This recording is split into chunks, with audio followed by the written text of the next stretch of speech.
Hi guys, welcome back to the channel. James.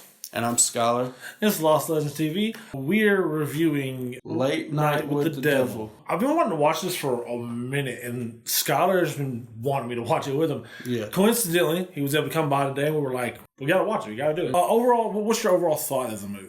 I really liked it. I liked how they were able to do something highbrow with a very low budget. You can tell this movie wasn't made with like $1 million. Yeah. Like what they was able to do with it was very effective. It's a movie about a talk show. Jack Delroy, he's a talk show host, and he's just trying to become the big guy. He's trying to compete with Johnny Carson, which is he can't do that. He was always just up under him. Like he couldn't catch the actual level of him.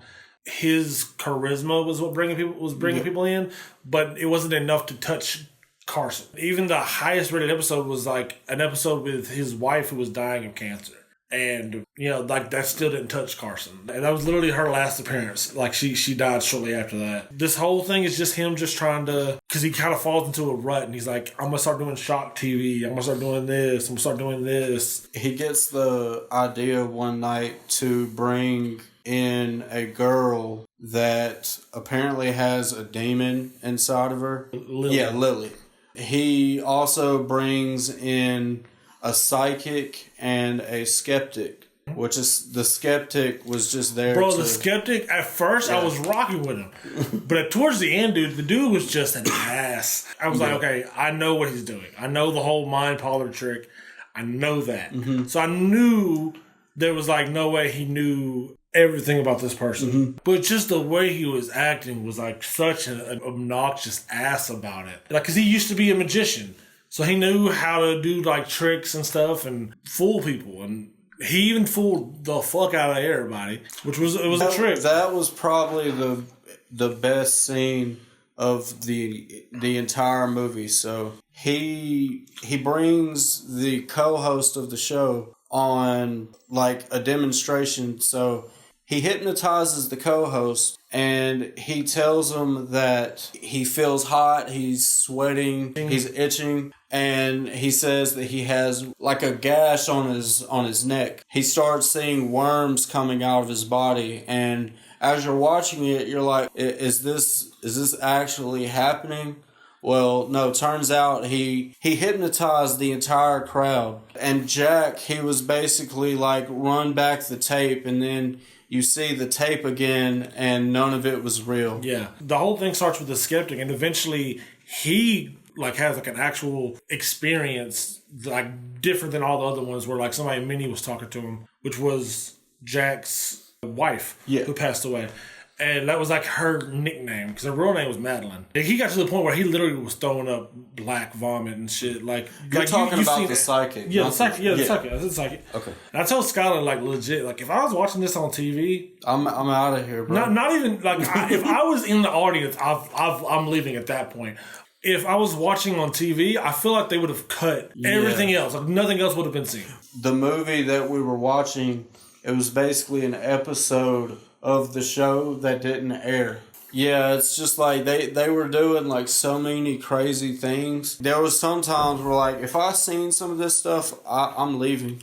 I'm suing the network. The reason that the skeptic did that stuff was because Dr. June brought out Lily, and she didn't want to do any of this. She very adamantly was against it, but I think she definitely had a thing for Jack. Mm-hmm. And I think he was able to talk her into things because of how she felt about him. So she's willing to do it because of him. And she sat Lily down, told everybody, you gotta be quiet, I gotta be focused on this, and basically brought this demon that lives inside of her out. And demon was talking to Jack about how he was a part of a cult, a rich cult in the woods. Very weird shit. June wanted to fuck him. And they started doing a nursery rhyme of, what was it, Jack and June go up the hill to fuck each other's brains. Yeah, that was hilarious. Yeah. And then Skeptic sees all that, even her levitating, her voice being different, physical appearances, cuts and shit on her face. And it's that's not real. So he does the whole hypnosis thing for There's strings on the chair. There's strings on the chair. He didn't believe any of it. like at the very end, like we'll rewind to that part because we rewind the skeptics part and like show that's not real. So the other, nothing changed. But if you slow it down, Jack's dead wife in ghost form behind him.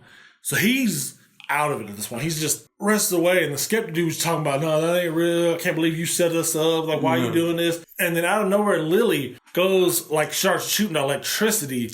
And her head splits open into like a V shape. And it catches fire. Gus comes out talking about power of Christ compels you. As soon as he said that shit, I looked at Scott. I was like, that motherfucker about to die. Yeah, his entire head. Quick. Like it was nothing. And then he falls into the table. That was pretty cool. June tried to stop it, but she got literally lifted in the air by her necklace. And it eventually like popped her head enough to where like it looked more like it was just ripped. And then Jack's just sitting there, and then, like, the fucking skeptic, bro, like, trying to offer his soul and money to this woman. And he gets fucking melted.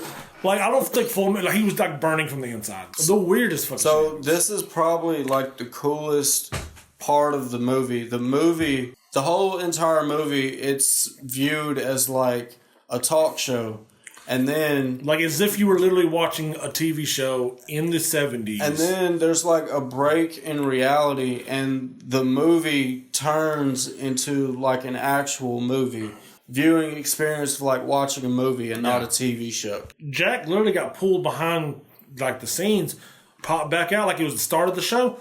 And now this is when the scholars talking about, like, it literally changes from that to, like, where it looked like you're watching a movie. And then he starts reliving moments from the TV show. He relives a moment where he's acting like a caveman with his wife, and then we go into another area where we see Jack I'm assuming he's in the woods with the cult. I think it's still backstage, but it's supposed to represent that. I think what may have happened was he signed a deal with the devil, and now he can't leave the TV show. He's forever trapped in the TV show. Like, he shows up and sees Madeline in, like, her deathbed, and she's asking him to basically stab her with this dagger, which this dagger was on set whenever, like, he was talking to June and Lily. So he sees the dagger, he stabs his wife, and then, bam, cuts to him stabbing Lily. And he's like, what? And then now you see all these dead bodies around him, and he's, like, hoping this is like a hypnotist thing. Like, he's like hoping, like bring me out of this. Like, it was kind of an ambiguous ending to me, because I think it's either he sold his soul to the devil, right? But even then, he's not getting what he wanted. Yeah. That's it. He got fame, but he didn't get to, like, the number one spot. So unless he just specifically asked for fame, it's either that or him being a part of the cult did get like where he had the demon inside of him. So everything that he was saying, it wasn't them, it was actually him. So, like, I think that might have been the thing, because, like, or the demon did that to, like, the demon entered him at the end, and, like, that made him kill Lily and shit. But overall, I really loved specifically the cinematography, the set design. Yep. And this movie, even for, like, a low budget feature, this movie does have, like, surprisingly good gore. The dude getting the worm out of his eye. Yeah. Even the part where he ripped up in his stomach and worms started falling out, that was fucking fun. But it's still very effective, which I really like. Overall, what would you rate it out of 10? I think if this movie had a little bit more money put into it and had the ending been a little bit more straightforward, I'd probably put this around like a 9. That's what you would put it at? Yeah, like an 8. I was thinking 7.5. Yeah. Like, it's still a good movie, and I would definitely watch it, and I would recommend y'all watch it. Because, like, the splitting the head, I wish it was a little better, but it's not bad. It's not, like, inherently, like, an awful thing. I recommend watching it. I know it's on. It's currently on Amazon Prime. You can get it with a Shudder subscription. Yeah, Shudder or, like, AMC subscription, one of the two. Thank y'all for watching. Please like, comment, subscribe. If there's something you don't like about the movie, tell us in the comments. Ray's usually quick to answer every single comment that we get. But until next time, deuces. Deuces.